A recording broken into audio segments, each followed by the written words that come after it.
Muy buenos días a todos ustedes. Para la Fundación Mexicana para la Salud Hepática, varias razones que las voy a comentar. Primero, tenemos la honrosa presencia del señor secretario de Salud, José Narro Robles, que no solo da realce a la ceremonia que hoy vamos a tener con todas y todos ustedes, sino que indica su interés, su compromiso por las enfermedades del hígado y padecimientos que van junto con problemas en el hígado como son diabetes mellitus, hígado graso y otros padecimientos que hoy vamos a mencionar. Pero otra de las razones por las cuales el día es muy especial para la Fundación Fundepa, como la conocen ustedes, es porque hoy celebramos el 10º aniversario, 10 años de tener estos días de la salud hepática, en donde por una parte se realizan actividades como la que hoy tenemos aquí en la Ciudad de México, pero también nuestros colegas dedicados a enfermedades del hígado en otras ciudades de la República están dando el mismo mensaje el mismo día. Yo quiero decirle al secretario Narro que el día de hoy en Tijuana el doctor Lira está dando este mensaje, en Mexicali el doctor Manuel Avendaño, está también en Torreón, está en San Luis Potosí, en Mérida, Yucatán, el doctor Mario Trujeque. En fin, el mensaje está llegando a todo el país. Por eso llamamos Día de la Salud Hepática con actividades a nivel nacional. ¿Por qué es un día importante para nosotros también? Pues porque hoy se lanza la convocatoria de una de las actividades que más nos entusiasman en la Fundación, como es el apoyo a la investigación científica. Hoy se lanza la convocatoria para el Premio Ángeles Espinosa Iglesias, que se otorga a jóvenes mexicanos menores de 40 años que van a hacer una especialidad en padecimientos del hígado, ya sea en medicina interna relacionada con el hígado, en cirugía como el trasplante, por ejemplo, o en rayos X, en esta nueva subespecialidad de los radiólogos que hacen radiología intervencionista y que son los que llegan al hígado para embolizar tumores, para medir las presiones, para tomar biopsias. Esa convocatoria se lanza el día de hoy y es otro de los motivos por los cuales la Fundación se siente muy complacida de lo que hemos logrado a lo largo de 15 años. Para quienes no conozcan cómo inició, cómo arrancó la Fundación Mexicana para la Salud Hepática, que se llamaba inicialmente Fundación Mexicana para las Enfermedades del Hígado, pero quienes la fundaron, el doctor David Kersenovich, que nos acompaña el día de hoy, él es, como ustedes saben, director del Instituto Nacional de Ciencias Médicas y Nutrición Salvador Subirán. Él y el doctor Antonio Ariza Cañadilla crearon la Fundación Mexicana para las Enfermedades del Hígado.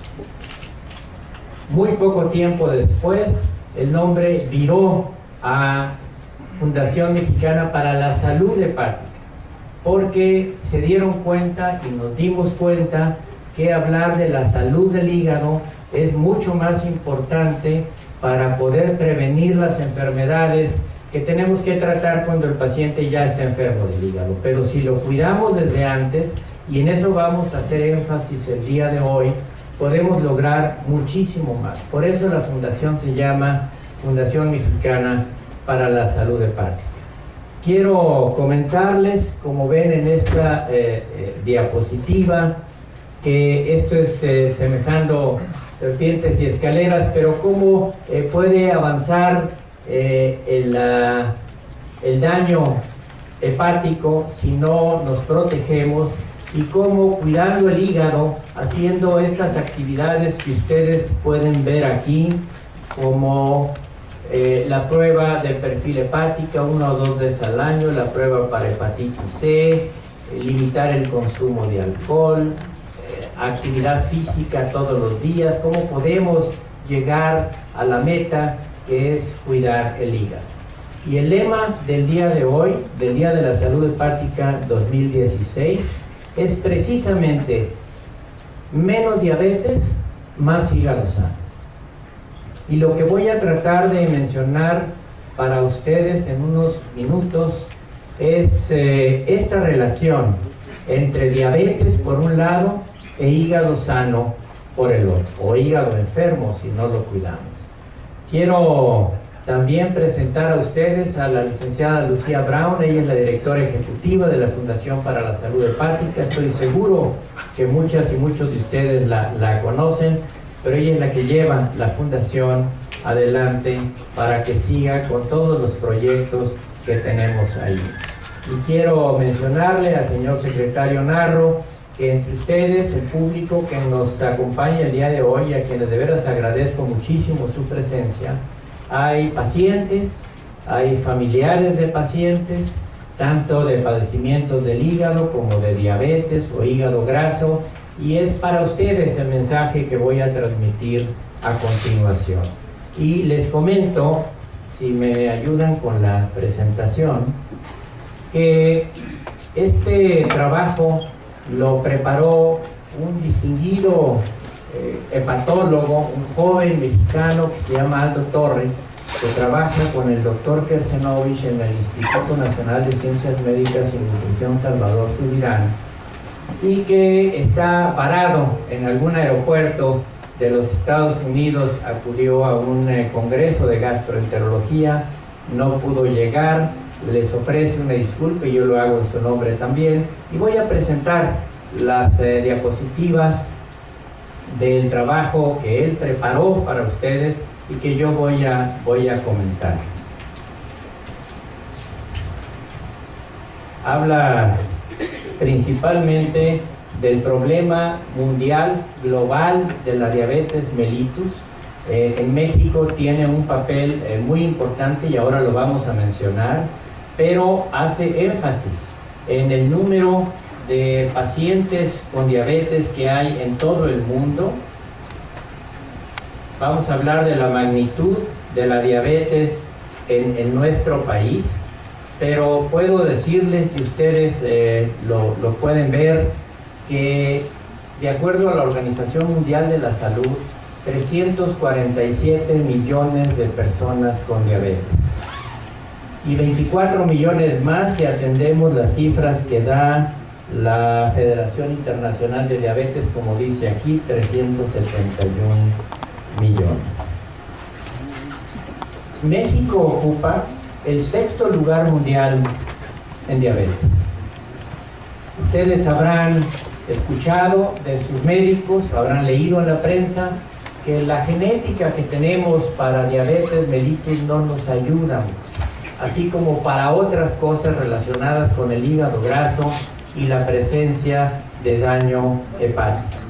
Entonces tenemos que hacer en México un esfuerzo formidable para que, si tenemos los genes y nuestra familia ha habido personas con diabetes mellitus y estamos propensos a padecerla, tenemos que hacer un esfuerzo formidable para que no se presente, o si se presenta, que sea en etapas muy avanzadas de la vida y no en los 40 años, entre los 40 y 59 años de edad, que es como se detecta la mayoría de personas con diabetes.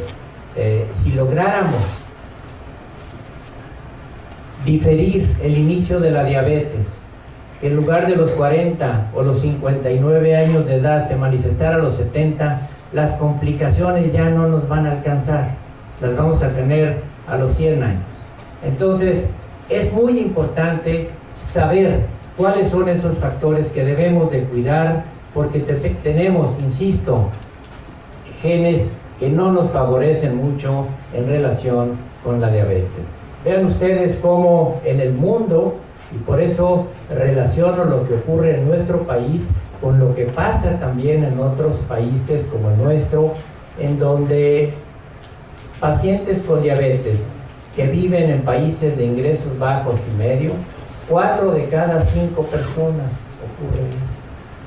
De los enfermos con diabetes de 5 personas, 4 de ellas viven en países de ingresos medios y bajos.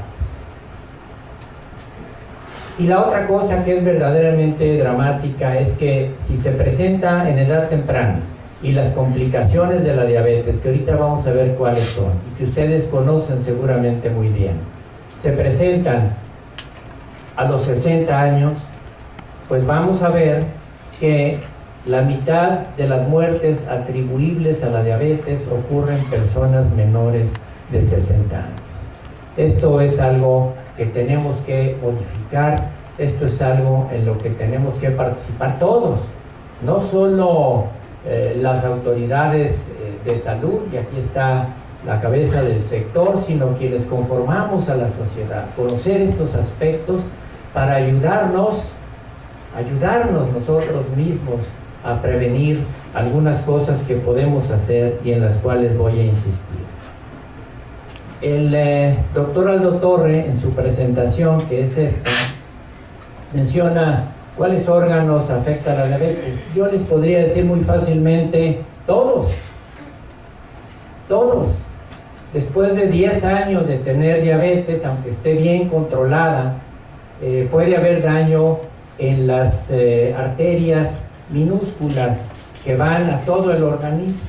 Y por eso el doctor Torres señala aquí que puede haber alteraciones en los ojos, por ejemplo, en los ojos, con el daño en la retina, en los riñones, provocando daño renal, insuficiencia renal crónica y luego la necesidad de hacer procedimientos de diálisis peritoneal, hemodiálisis y llegar hasta el trasplante de riñón. En corazón, sabemos que los pacientes con diabetes mellitus tienen con mayor frecuencia insuficiencia coronaria, daño cardiovascular, infartos del miocardio. En los nervios, y no en los nervios de que nos pongamos nerviosos, sino en los nervios que van también por todo el organismo y que se nutren con vasos sanguíneos minúsculos que están alterados en la diabetes y que provocan dolor muy importante, neuropatía periférica, y desde luego si alguien también se puede poner nervioso por lo mismo. Estas son las alteraciones más importantes, pero señalo con mayúsculas las alteraciones en el hígado. La otra epidemia de la cual vamos a hablar hoy y relacionada con diabetes y con el hígado es el hígado graso, el cual mencionamos durante muchísimos años como pues, sí, un problema de salud en donde hay grasa en el hígado y tanta. Y resulta que se está convirtiendo en la primera causa de alteración de la función hepática. Y ahora que podamos curar a todos los enfermos con hepatitis C con los nuevos medicamentos para ello, y puedo decirles, porque me consta del interés del secretario Narro, porque el sector público adquiera los medicamentos y podamos tratar a estos enfermos y curarlos, cuando lo hayamos hecho, el hígado graso va a ser entonces la primera causa de daño hepático, la primera causa para trasplante del hígado. Entonces, mientras tenemos los medicamentos y curamos a los enfermos con hepatitis C, vamos adelantándonos en este problema que va a ser muy grave y que podemos hacer muchísimas cosas como procedimientos preventivos, profilácticos. Y ahorita les digo cuáles son. Miren, esto, diabetes mellitus tipo 2 y NASH, puso aquí el doctor Torres. NASH son las siglas en inglés de Non-Alcoholic Steatohepatitis, es decir, hepatitis por grasa en el hígado en personas que no beben alcohol. Porque ya ustedes saben el daño que produce la ingesta exagerada de alcohol, la ingesta de todos los días de bebidas alcohólicas, pues lleva a daño hepático y a cirrosis. Pero el que no bebe alcohol puede tener el mismo grado de daño en el hígado si tiene el hígado graso. Por eso es tan importante que lo conozcamos, y por eso el nombre que se le da non-alcoholic, para quitar ese estigma del que el que está enfermo del hígado es alcohólico. Pues no, estos pacientes tienen hígado graso, pueden llegar a tener cirrosis y cáncer, ahorita lo vamos a ver, y no han bebido alcohol o beben alcohol en forma moderada. Esto sería una gráfica en donde el ultrasonido puede detectar entre el 62 y el 69% de grasa en el hígado, y esto que se aprecia en 62% en aquellos que ya tienen diabetes. Por eso la relación diabetes e hígado se presenta en la población general que no tenga diabetes en una proporción también altísima del 32%, y la lesión por grasa puede llegar a esto, a tumores dentro del hígado, en pacientes que previamente hacen la esteatohepatitis, o sea, hígado graso, esteatohepatitis, cirrosis hepática y cáncer. Y algo que nos está preocupando mucho a quienes nos dedicamos a los padecimientos del hígado es que si vemos los pacientes con cáncer de hígado, el 80-85% tienen cirrosis previamente. Bueno, pues los enfermos con hígado graso pueden llegar a cáncer de hígado sin pasar por la etapa previa de cirrosis. De manera que es muy importante que conozcamos por qué y cómo se presenta el hígado graso, por qué daña al hígado. Esta es más difícil de leer, y aquí el doctor Torres señalaba pues cuál es el manejo con medicinas, con hipoglucemiantes orales, también con insulina, y luego cómo podemos tratar pues al paciente que tiene diabetes e hígado graso. Tenemos que atenderlo de manera integral. No podemos tratarle por un lado el hígado y por otro la diabetes, porque todo ello va junto. Igualmente las complicaciones que puedan tener. En esta gráfica, que puede ser complicada, pero voy a simplificarla para ustedes. Aquí tenemos los autores que han escrito artículos relacionados con hígado graso. Aquí los países en donde se dieron esos estudios: en Estados Unidos, en Taiwán, Sri Lanka, Corea, Japón, Italia, Israel, la India, en China, en Brasil, y aquí la magnitud. Esto es el porcentaje, y vean cómo en general hígado graso, la prevalencia, pues casi la mayoría están aquí, más del 20%. O sea, la magnitud es gigantesca del problema de ácido graso en todo el mundo. El ultrasonido, como mencioné, puede detectar el hígado graso en un porcentaje muy importante.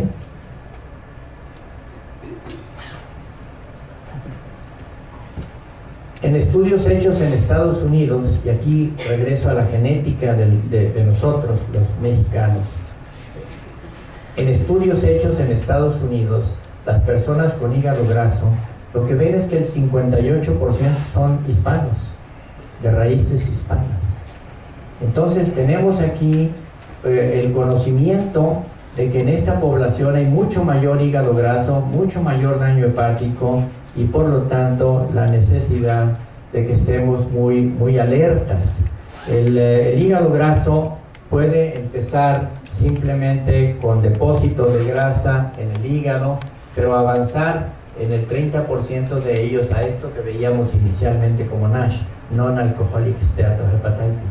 Estos son los que hay que cuidar más. Estos son los que tienen ya insuficiencia hepática, porque uno puede estar por años con hígado graso y el hígado funcionando todavía normalmente. Eso es lo que pretendemos, y eso se logra con el ejercicio y con los hábitos en los estilos de vida. Pacientes que llegan a esto, a NASH, a Non-Alcoholic Steatohepatitis, hepatitis por grasa en quienes no beben alcohol, la posibilidad de que se siga de frente es mayor. Vean, en México, en algo que se engloba como síndrome metabólico, el 22%. Y esto tiene relación, insisto, con el sobrepeso, no el sobrepeso total. Déjenme decirles que la grasa que más daña al hígado es la que tenemos en la cintura.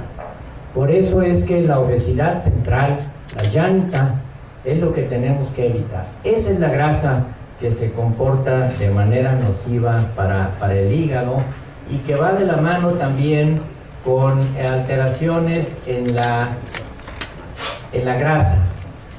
No tanto el colesterol total, sino el colesterol que nos protege, el colesterol bueno, la lipoproteína de alta densidad, y ahí también tenemos un problema, yo le llamo problema genético, porque el mexicano tiene cifras relativamente bajas de este colesterol bueno, el que nos protege. Entonces, si tenemos obesidad central, si tenemos la llanta, si tenemos los antecedentes en la familia de diabetes, si tenemos el colesterol que nos protege muy bajito, si tenemos los triglicéridos altos, si tenemos la presión arterial elevada, todo eso constituye el síndrome metabólico que va relacionado con el hígado graso.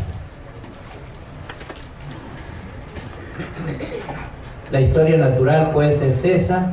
Hay inicialmente obesidad, pero insisto, obesidad central, no tanto el peso corporal total, sino la obesidad, la cantidad de grasa que está en el abdomen, que llega a hígado graso, también son las siglas en inglés, Non-Alcoholic Fatty Liver Disease, luego a la esteatohepatitis y a cirrosis. Y de aquí puede ir a insuficiencia hepática aguda, a cáncer, a la necesidad de trasplante, y recurre después del trasplante si no cuidamos aquellos factores. Un porcentaje importante cuando se hace el diagnóstico ya tienen enfermedad avanzada, de manera que los mensajes para que menos diabetes contribuya a un hígado más sano es cuidar el riesgo cardiovascular, la enfermedad de las arterias carotídeas, la mayor presencia de cáncer de hígado, un impacto negativo desde luego en la calidad de vida y la progresión a daño hepático crónico. La asociación entre diabetes y enfermedad del hígado pues es un problema importante de salud pública. La detección oportuna, como aquí mencioné, evita muchas de las complicaciones o las retrasa, y es importante que no se presenten en edades tempranas. Es determinante impactar el estilo de vida, la actividad física, fundamentalmente la actividad física, aunque aquí el doctor Torre menciona para ustedes también la alimentación, la disminución en el consumo de alcohol, el disminuir la cantidad de tabaco, etc. Si se detectan complicaciones, un control adecuado y el seguimiento personalizado o individualizado evita la progresión de la enfermedad. Y finalmente, cuando se detecta un paciente en etapa avanzada, es necesario un seguimiento estrecho para buscar evitar las complicaciones. Señoras y señores, este es el mensaje que les daba el doctor Torre, que no pudo llegar y que yo transmito a ustedes en presencia del señor secretario de Salud. A quien le cedo la palabra para que nos haga el favor de inaugurar el Día de la Salud Hepática 2016 con actividades a nivel nacional. Señor secretario.